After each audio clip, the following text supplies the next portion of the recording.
Good morning. मी जो project बनवला आहे तो ॲडजस्टेबल किचन आहे. आता सगळ्यांच्याच घरात आता सामान्य प्रॉब्लेम झालेला आहे की हाईट कमी आहे खूप जणांची, आणि जे किचनमध्ये जातात तर जो किचन ओटा असतो तिथे स्वतःच्या आईची किंवा मग आता एकच जण किचनमध्ये जात नाही, आपली दिदी हे ते सर्वच जण, तर घरातल्या दिवशी सर्वांची हाईट वेगळी असल्यामुळं मी प्रोजेक्टमध्ये एक किचनचा सेट बनवला आणि त्याच्यात एक जो ओटा असतो तर तो सेन्सरनुसार आपली जेवढी हाईट आहे तेवढ्या फिक्स हाईटवर ते वर आणि खाली होणार. समजा आता आई गेली, तिची हाईट कमी आहे, तर तिची हाईट कमी असल्यामुळं जो ओटा असतो तो ॲटोमॅटिक खाली येईल, तिच्या हाईटला तिला कम्फर्टेबल होईल, तसं ती काम करू शकेल.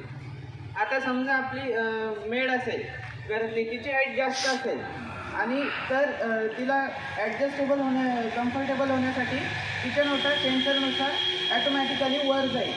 आणि याचा दुसरा उपयोग आहे, आता जनसंख्या वाढल्यामुळे जागा खूप कमी आहेत राहण्यासाठी, तर घरं खूप छोटी झाली आहेत.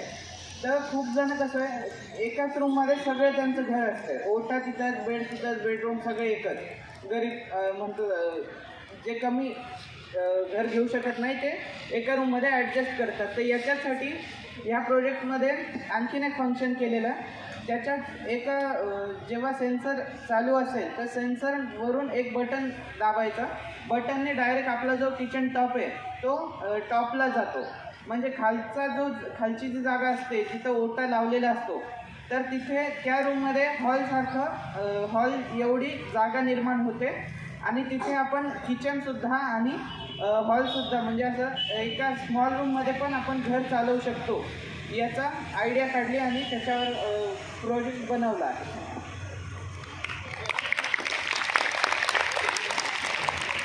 मी एक अँटी डॉग ॲक्सिडेंट बेस बनवला होता, जेणेकरून जे आपले स्ट्रीट डॉग्स आहेत त्यांना ॲक्सिडेंटपासून वाचवण्यासाठी. त्यांचे ॲक्सिडेंट खूप होत होते, त्याच्यामुळे मग त्याच्या न्यूजमध्ये वगैरे मी बघितलं आणि मी त्याच्यावर प्रोजेक्ट बनवला.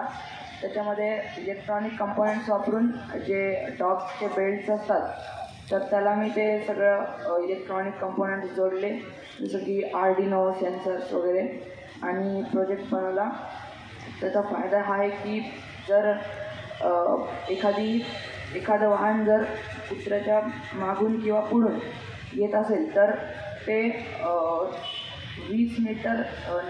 10 मीटर आधीच ते कुत्र्याला समजेल आणि ते जे सेन्सर आहे ते बझर वाजेल, तर कुत्रा आधीच साईडला होऊ शकतं, त्याने जेणेकरून त्याचा ॲक्सिडेंट होणार नाही. धन्यवाद.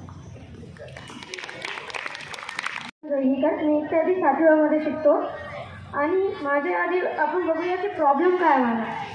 आपल्या घरी आई फरशी पुसत असेल, कधी कामामध्ये येतात, बाई येतात, ते फरशी पुसतात, तर त्यांना खूप त्रास होतो. कधी ते सांडलेलं असतं, ते एकदम चिकट असतं, मग त्याच्यावर फोम टाका, लिक्विड टाका, तरी ते डाग निघत नाही. मग त्याच्यामध्ये वापस झाडू घ्या त्याच्यावरून आधी.